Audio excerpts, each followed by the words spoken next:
Mr. Mitchell, VP Mitchell, and they come in that night and told me I had my release. I had asked for a release within a month after I was assigned, and they wouldn't give it to me.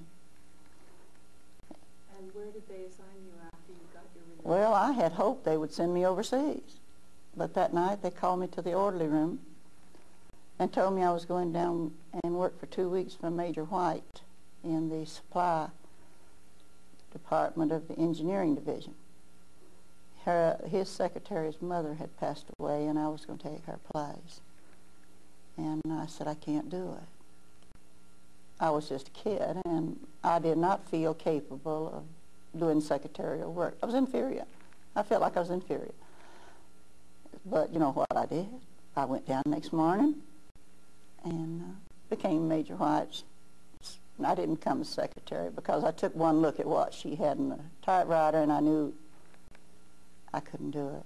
So I went over and took over from one of the other girls, and she became the secretary. I went there for 2 weeks, and I retired from that same outfit 37 years later. So you've stayed with the... Well, he liked me. I don't think you want to know of our shenanigans we went through that morning. That was kind of funny. But well, we've got time. And we've got you want to listen to him? Sure. Okay. Well, I went down the next... Lieutenant Tinsley, who had interviewed me the night before and told me I was going to do this, told me I could, that I had an IQ of what was it, 147 or something like that, and she said, you can do it. And she said, all your tests indicate you can do it. So, of course, you don't say no to a lieutenant colonel. So I went down the next morning, and there was 2 young, good-looking young men sitting there at the desk, and they met me at the door, and oh, you're going to take Hallie's place? And I said, yes. And they said, good. And of course, Hallie was 40-something, and here I was 20. And they took me back to Major White's office, and I'm ashamed to kind of say what I'm going to say. I didn't salute him. I stood up at the door and rapped up against the door. And he looked up, and he said, oh, you're Edith, huh? I said, yes. He said, come in, come in. And it just happened to be a case that he had been stationed at Fort Benning, Georgia. And he liked Georgia, and he liked me. And that was a turning point in my life, really, if you want to know the truth. I went there for 2 weeks, and when the 2 weeks was up, Hallie came back, and he found something for me to do. And he kept finding things for me to do. Everybody liked me, so they found me a job. Not a big job to start with, but he gave me a chance. The first 2 months I made PFC. Next 2 months I made corporal and got to go on furlough. And then he told me I had a permanent place in his office. So we all have a chance in our life if we take it, if we're at the right place at the right time and take that opportunity. And I've got to say he gave it to me. But I was always a bad soldier. I wouldn't wear a hat, I wouldn't keep my hair off my collar, and I wouldn't salute if I could get away with it. So you can tell I was a rebel. Okay. Did you have something you want? The work we did in that office was we bought supplies like paper and pencils and automobiles. Everything that the site needed, we bought. Now, we did not buy for the university. They had their own purchasing department in California, which, as you know, was later transferred here. So what we did, we bought everything that was needed for the engineering and the MP department, the service departments, in other words. And I worked with Major Jenicky White. I don't know where you knew him and Martha and Bill Jenicky. He later come back as a civilian, and I worked for him again. But that's primarily what we did. We handled all the material that was brought in and did some buying for the University of California. We also handled the rationing of shoes and various things that the service personnel needed. When did you realize what the mission or the goal of the Manhattan Project was? When they put the bomb off down McGorda. We heard all sorts of tales before that, but we didn't know what it was. And I'm sure you heard what all those tales were. Well, if you could tell us some of them just so we could have them on tape. Well, it was home for pregnant wives. We were digging a tunnel to the Pacific coast for submarines. We had a ton of things like that. None of them made any sense. And we were making fantastic bombs. But most of us were so young we didn't really care. We were here because the sun is here, not because we wanted to be here. And the first, I would say, even the boys that went down to Trinity knew about it was about a week before they went. They didn't know what they were doing, except some of the scientists in the lab.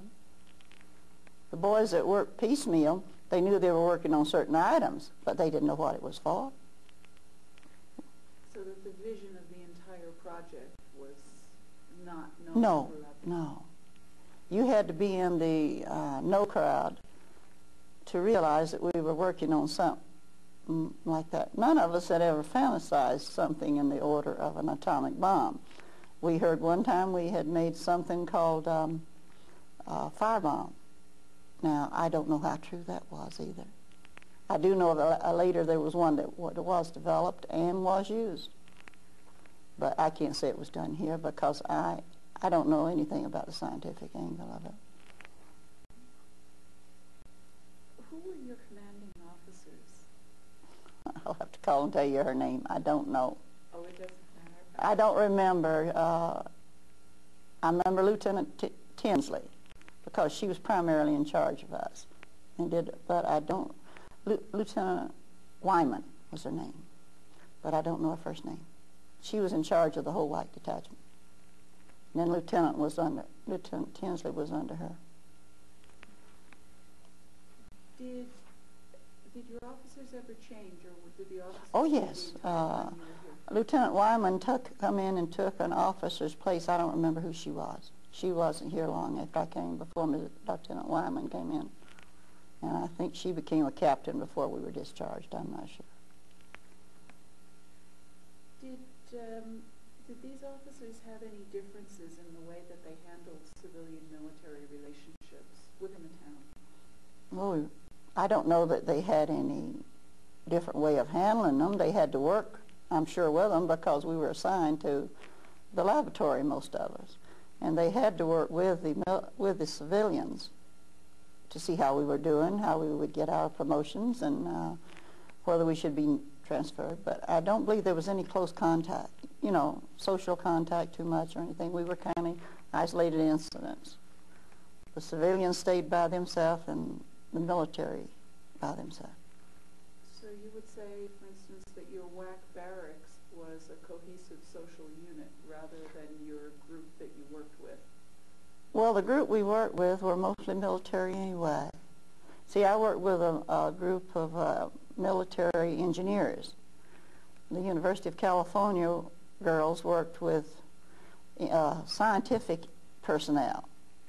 So it's kind of hard to say. We all mixed together, the WACs, but we were mixed within our own barracks as a rule. In other words, you got to know the personnel in that barracks, and you stayed with them. Now, as it happened, I did have friends in the two other barracks also. But your primary, after you're off for work, your primary socializing was done with your barracks. The first barracks, the one across from the barrack, the orderly room, was the older girls. They had been, what was it, WAAC. We come in as WAC.